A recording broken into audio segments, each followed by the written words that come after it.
Do you believe that there is another version of you somewhere? What if you encounter a person that looks like you? And how would you react if you meet them in person? What if I told you that there is a version of you that is a billionaire? Or an actor? Would you believe me? This is Jack Oligario, and today, we're going to talk about parallel universes and what are some stories about it. Number 5. The Castle in the Woods. You need to hear this, because you may never look at the forest the same way again. Me, my cousin, and my aunt were all outside on the front porch playing. We were all the same age, around 4 to 5. Two teenagers approached us and asked if we wanted to see a castle. I knew this was bad news, but my cousin had to go see it, so we both agreed to follow. We went into the woods and walked along a trail for what felt like an eternity. Probably 20 minutes or so realistically. We arrived to find a beautiful, gleaming, majestic castle in the distance.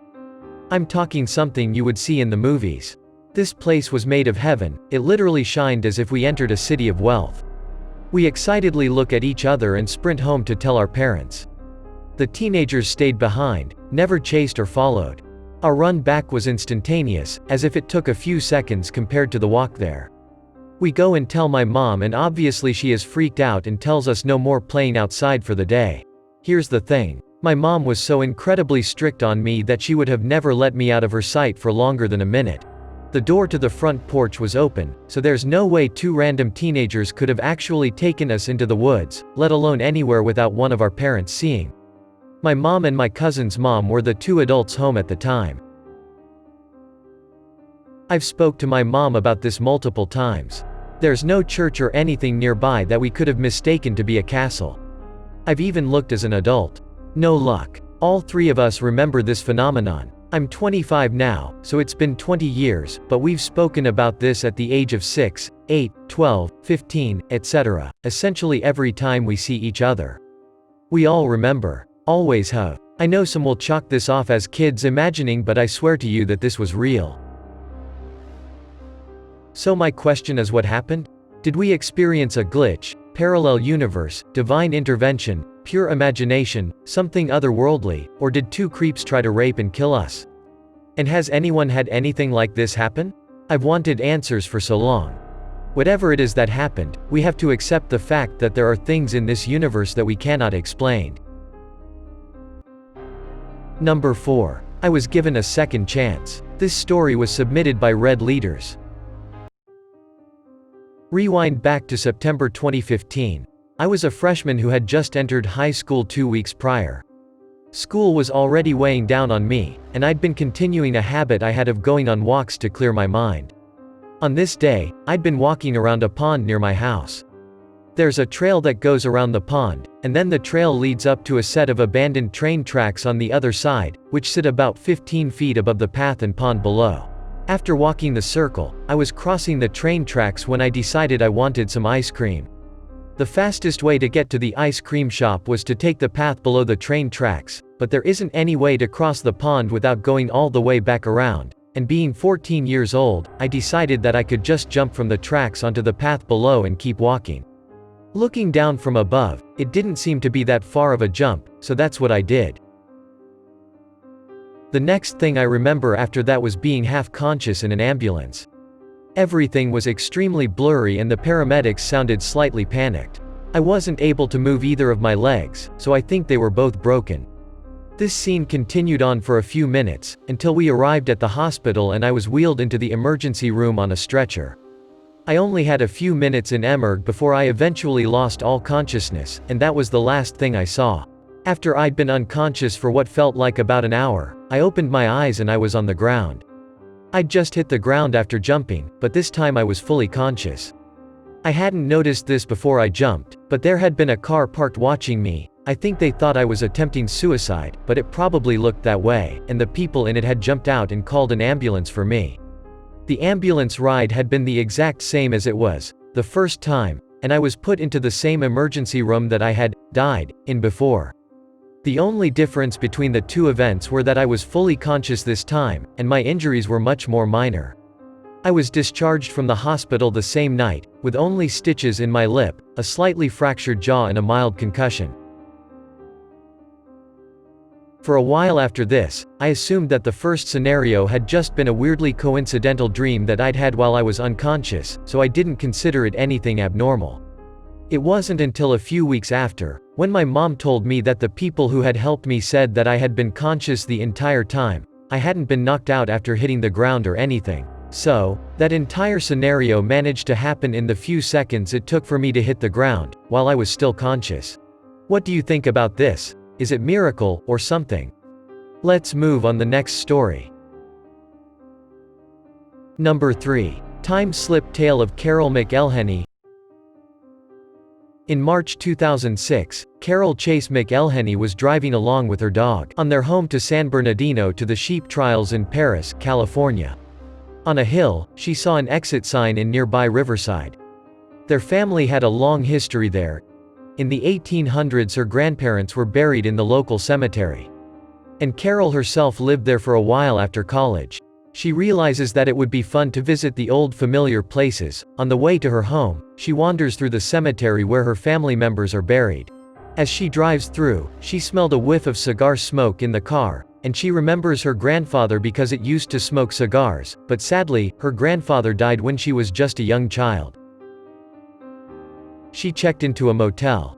After the first sheepdog trials, the pull to visit her old home was strong, so she and her dog got into her car and headed for Riverside. She stopped first at the cemetery, but something was wrong. She couldn't find her childhood home or other family members. Actually, she can't recognize any of the houses, while all the numbers were still correct. Even the cemetery where her grandparents were buried happened to become a lot full of overgrown weeds.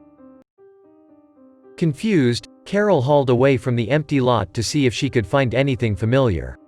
She recognized Riverside City College and Central Middle School. She thinks some of the things were right. The college appears to be correct. The middle school also appears to look right. But when she pulled onto University Avenue, things were remarkably different. University Avenue was a main drag and there were scary-looking people, so I got out of there. I looked for the Mission Inn but it wasn't there. Next, she drove to the street where her relatives used to live side by side. The neighborhood had many bungalows that were built in the 1920s. Her grandmother lived in a large home, but it wasn't there, nor was her aunt's house. The neighboring homes in her 2006 visit were newer ranch style with bushes. Even the house that she lived in for a while after college wasn't there. A few years later, her father died, and when she returned to Riverside for her father's funeral, it had reverted to the town she knew as a child. She never encountered the alternate dimension Riverside again. Carol believes she had slipped upon a parallel universe, in which Riverside was a much darker place. There are theories out there that it's possible to slip into another universe without us realizing it. Do you think her story is real? What if we are the one who was living in the parallel universe? Universe is always expanding. Number 2. I saved my own life, 25 years ago. I once had a weird dream, where I was driving home and listening to some oldies. It was raining a bit, and the wind was quite heavy. After a while I saw a heavy damaged car on the left side of the road. The driver must have hit a tree. I stopped my car to call the ambulance and to look for the driver. It was a woman in her mid-20s with short curled blonde hair. She was unconscious, and there was some blood. She wasn't breathing, so I dragged her out of the car to give her first aid. After a while I heard the sirens of the ambulance. I shortly looked in the direction of where the ambulance was coming and then back to the woman. She suddenly had her eyes wide open and a look of total terror in her face. The dream then ended there. Some weeks ago we celebrated my 25th birthday. I got some awesome presents, but one was very special. My uncle made a photo collage of my family. He found them in an old box as he mentioned. I already had some shots, so I decided to put it in the corner of my room to the other presents. When I was about to leave the room, the collage fell over, so I turned back to arrange it properly. While doing it I glanced over the photos. I've never seen old pictures of my parents before, so I was quite curious after all. There was a wedding photo of my parents. I recognized my dad, he looked really sharp in his suit. Next to him was a lady, she was gorgeous and pregnant. It looked like she had some wounds or scars at her arm and neck. Then it all kicked in. She was the woman I dragged out of the car to give first aid. My whole body trembled. I immediately ran to my dad to ask what happened back then. He told me she had a car accident 25 years ago. When the ambulance and police arrived, she lied on the street and a man ran away from her body. The doctor told my dad if my mother didn't get first aid in that situation, she may have lost her unborn child because of lack of oxygen. I was still trembling at this moment and could not get a single word out of my mouth. After some time I just went back to my party guests. But I wasn't like celebrating anymore. It was all so ducking weird. I've read a theory on the internet, where our dreams can be our way to parallel universes, also the déjà vu, when you feel something that you have already experienced, but there is also the déjà vécu, the feeling that you know what will happen next. But even stranger is the alter vu, that is, when someone remembers his story differently, and is aware that the events are unfolding differently. Many believe that this kind of sensation has to do with memories of other versions of ourselves, in other parallel universes. Number 1. The Man from Taured. In July 1954, it was a regular day at Haneda's airport, also known as Tokyo International Airport. A man arrived in this airport. He looked like a regular person. They described him as Caucasian-looking with a beard. When the airport personnel were speaking to him, they realized that he is fluent in Japanese and French. He gave his passport to the personnel as part of the procedure. They wonder what kind of passport he's given to them. It looks real, but it was different from the regular passport. It was uncanny looking and had a bird figure on it, but he also carrying currencies of different countries, probably because he had made several business trips.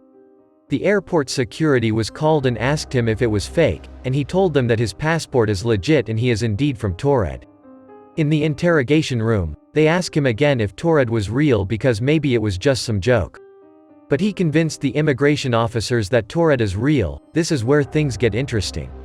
According to the traveler, the location of Taured is between France and Spain. The airport personnel can't seem to find it, so they asked the man if he can point it out on the map, so he did, and was shocked that instead of Taured, the Principality of Andorra was there. Then they started to argue with each other. The airport personnel argued that it was not real and the traveler said that it was.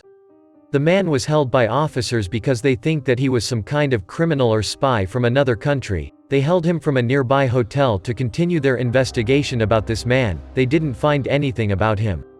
They put 2 guards in the front door to make sure that the man won't try to escape or do anything suspicious. The next morning, they realize that the man has vanished. They were thinking where he will go, because they put him on a high level of the hotel. What's more interesting is, all his belongings were gone, as if he disappeared into thin air. Some people argued that the mystery man was indeed from Taured, from another parallel universe. It just happens that he slips into our universe and ended up on Haneda Airport. Some might say that he is time traveler and mistakenly landed at the airport. Universe is truly mysterious, isn't? We have so much to discover in this world, so stay tuned for more stories. Watch these video for a moment. Thank you for listening in this episode. Don't forget to hit the subscribe button. I'll see you on the next video.